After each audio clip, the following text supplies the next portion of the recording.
Bonjour à toutes, bonjour à tous, ça y est, nous sommes aux encablures de cette nouvelle saison de Pro D2 avec l'AS Béziers Hérault, bien entendu. Nous sommes dans cette magnifique bodega au pied des arènes de Béziers, c'est la feria, vous l'avez compris, avec l'un des partenaires de la SBH, Arena Events, qui nous accueille aujourd'hui pour recevoir nos deux coprésidents, Pierre-Olivier Vallès. Bonjour Pierre-Olivier. Bonjour. Et Cédric Bistuet. Bonjour. Alors bien sûr, vous êtes tous impatients, vous avez forcément plein de questions à vous poser sur les nouveaux joueurs, les recrutements. On reviendra bien entendu sur les matchs de préparation. Mais on va revenir un petit peu sur ce qui s'est passé la saison dernière. Les couleurs rouge et bleu sont vives avec ce match de barrage, avec cette série de victoires.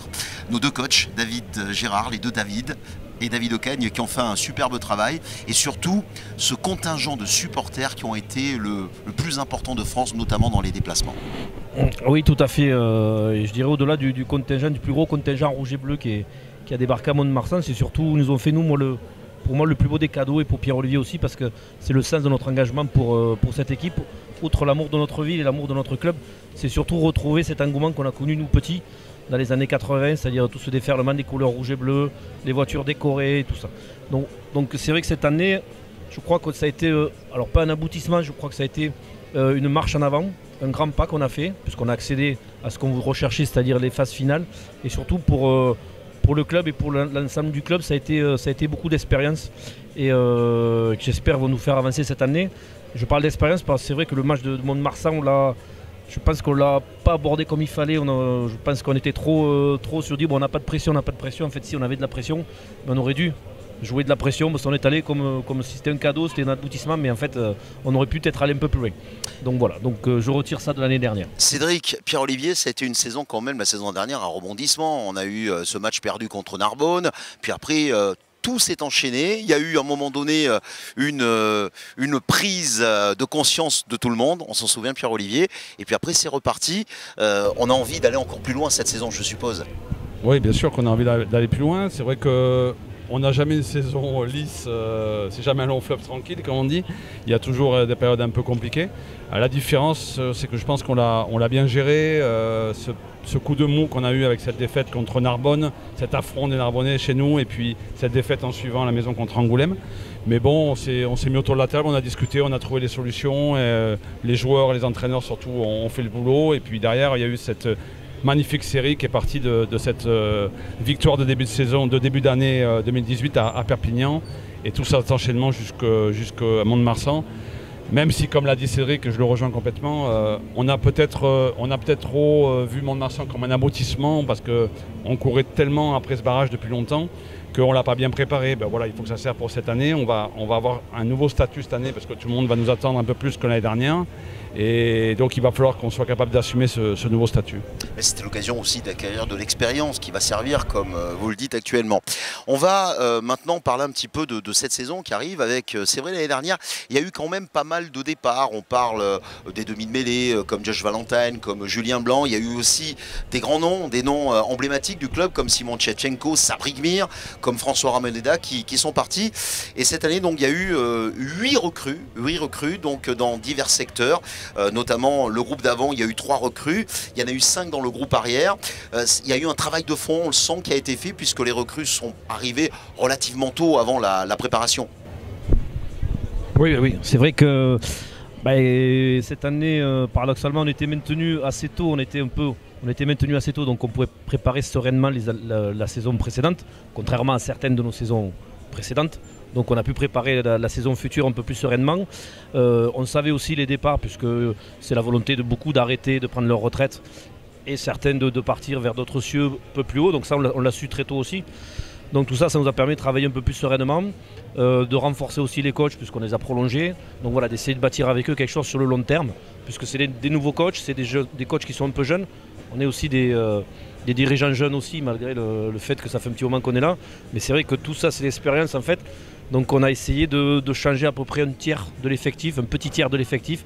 Donc on voit quand même qu'il y a une grosse ossature qui est restée. Les coachs sont restés, les dirigeants et les actionnaires restent aussi, il y a de la stabilité.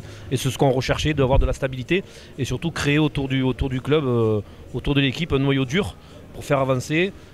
Et malgré le fait d'avoir 7-8 recrues aujourd'hui, on voit qu'elles sont très bien intégrées tout de suite. On a fait le stage à Font-Romeu qui a été très bénéfique aussi pour en fait faire rentrer tous ces jeunes recrues dans le système et dans notre comment dirais-je, dans l'affectif de tout le monde.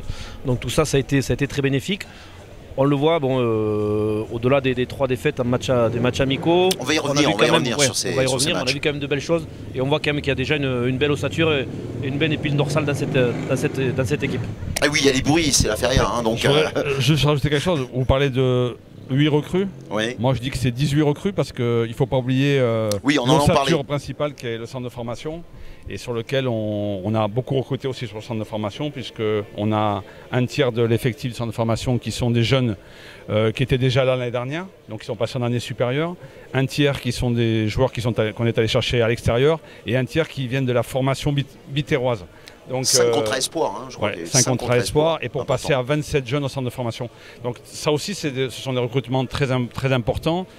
Pas plus facile que les pros, j'allais dire, parce qu'il faut aller fouiner un peu plus. Il n'y a pas forcément les agents qui tapent à la porte tout de suite, même s'ils ont envie des agents. Mais voilà, donc il y a eu tout ça aussi qui a été un gros travail. Alors, comme le disait Cédric, on est allé assez vite, mais jamais assez vite pour le public qui attend toujours les réponses le lendemain de la fin du championnat. C'est la grande question. Et malheureusement, on n'arrive jamais à répondre assez rapidement à ça, mais il faut qu'ils arrivent à nous faire confiance et regarder qu'à la fin, il y a on le pense, une bonne équipe pour cette année qui commence dès vendredi prochain. Messieurs, on va rassurer tous les supporters, puisque là, au moment où on vous parle, il y a eu la prolongation d'un contrat d'un joueur aussi important du club, c'est Jean-Baptiste Barrère.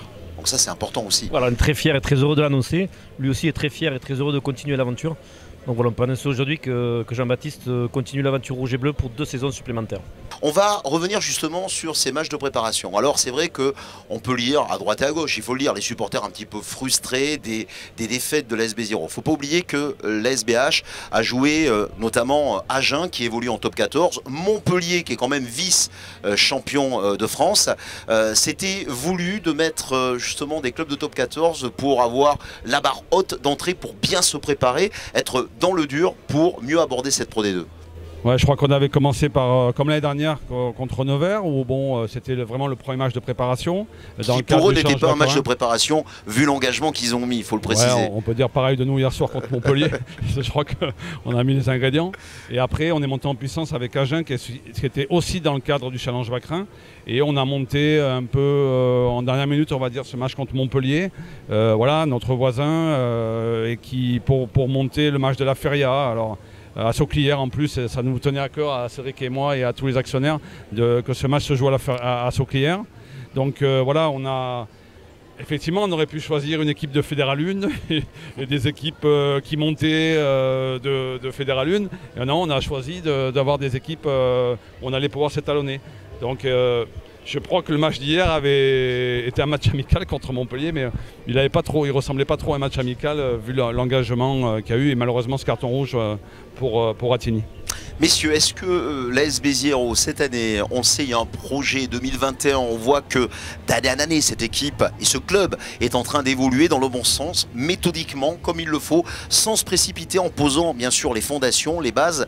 Là, l'objectif, clairement, de cette saison 2018-2019, c'est plus qu'un barrage, c'est un barrage tout d'abord à domicile, Cédric, et pourquoi pas une demi-finale? Oui, ce qu'on rêve, c'est de faire aussi bien que l'année dernière.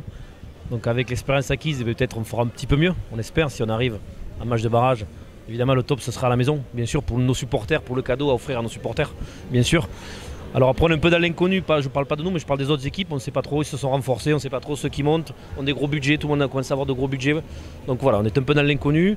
Ces 2 matchs à la maison, c'est bien pour nous, parce que je pense que comme ça, on peut essayer, si tout se passe bien, de se mettre dans une bonne dynamique, on espère.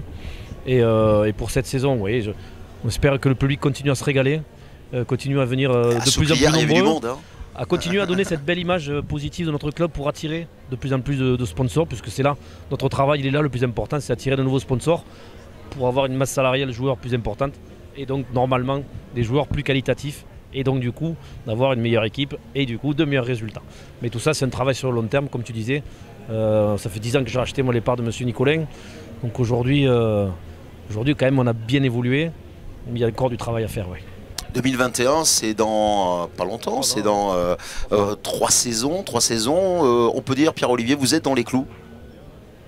Vous êtes dans les clous. Oui, on est dans les clous parce on avait pour objectif cette année d'arriver enfin à décrocher un barrage. On s'était dit cette année c'est notre chance, il y a plus 5 qualifiés, il y en a 6. Finalement on a fini 5e, donc, alors qu'on avait fini 6e l'année où on avait échoué de peu à Montauban. Sur cette dernière action on n'a pas marqué, donc voilà, on peut dire qu'on avance par rapport à ça. Il y a plein de choses qui sont en train d'être travaillées. Je sais qu'il y a de l'impatience pour connaître, je l'ai déjà dit à la conférence de presse l'autre jour, parmi les éléments du projet, il y a un élément très important qui est d'aller chercher des sponsors hors Béziers, tout en conservant tous nos sponsors de Béziers et du Grand Biterrois.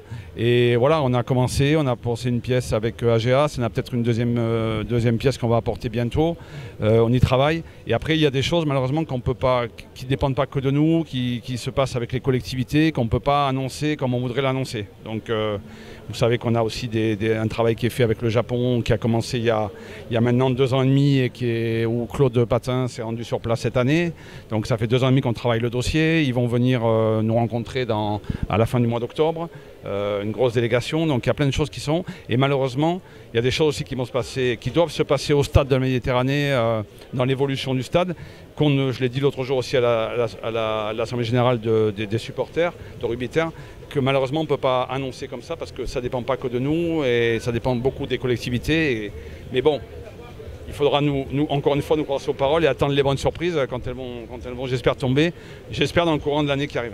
Soyez patients, c'est ce qu'on vous demande. Vous avez vu, ça évolue. L'AS Béziers Hérault donne du plaisir. Les supporters sont là. Il y a une question qui revient souvent. Mais attention, cette année, l'ASBH, on va être attendu partout. Alors, il faut dire aux jeunes supporters que l'ASBH, quel que soit son rang, quels que soient ses matchs, c'est un club qui est attendu partout parce que battre Béziers, ça reste avec, bien sûr, ces 11 titres, 11 Brennus quand même en 15 finales. Ça reste un toi, Cédric, et même toi aussi Pierre-Olivier. L'ASB, ça reste l'ASB. Ouais, mais l'ASB, ça reste l'ASB. D'aucuns disent que c'est le Saint-Étienne du rugby. Voilà, donc c'est un club qui est mythique, qui parle beaucoup, peut-être pas aux jeunes générations, mais aux anciennes générations beaucoup. Et c'est vrai que quand Béziers s'est déplacé, on le voyait en Fédéral 1. Quand Béziers est arrivé, ils avaient les grands et ils voulaient nous tuer, enfin, nous gagner, nous tuer, parce que Béziers, ça reste Béziers. Et en Pro D2, évidemment que chaque fois qu'on se déplace, déjà, on est regardé avec un œil bienveillant, mais parfois, ils aiment bien taper les gros et donc c'est normal. Ça pour clôturer avec vous deux et vous laisser, puisque c'est la feria, va y avoir un petit manque quand même. Moi personnellement, en tant que supporter de l'ASBH, il y avait un match qu'on cochait, c'était Narbonne. Alors effectivement, on a fait, nous aussi, on est passé par ce purgatoire-là, mais c'est vrai que ce derby va peut-être un petit peu nous manquer cette saison. Et pour vous faire sourire, quand on a reçu le calendrier, j'ai mis quand même 2 minutes, j'ai dit mais je ne le retrouve pas moi. Pierre-Olivier, non. Je cochais tous les deux. Je l'ai appelé, j'ai dit, ça fait 2 minutes que j'arrive pas à trouver le derby. J'ai dit au bout d'un moment, j'ai dit mais oui que je suis bête. Non, on est vraiment désolé pour eux parce qu'au-delà des apparences et du mythe, en fait, de clocher, de la guerre de clocher, on les adore, on les aime. Donc il n'y a pas de souci, on est très heureux et on est très très malheureux pour eux. J'espère qu'ils vont se relever. Je crois parce qu'ils ont une bonne formation et de bons jeunes. Donc il n'y a pas de jouer. Avec Jean Turville qu'on connaît bien ici, qui avait fait remonter les J'espère qu'ils vont se relever et qu'ils vont revenir.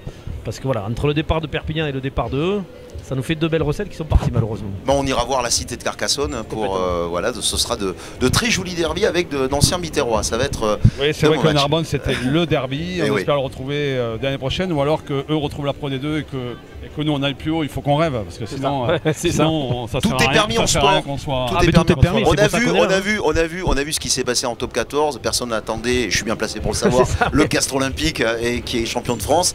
Voilà, donc avec un champion quand même, Pierre Bérard, il faut le signaler, qui est champion avec le CO, qui a rejoint l'ASBH.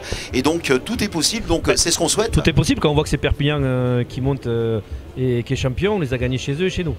Donc c'est qu'on n'est pas trop loin non plus. Donc c'est pas mal, c'est pas mal. Pareil l'année d'avant contre Agen. Pareil, voilà. Agen aussi, voilà.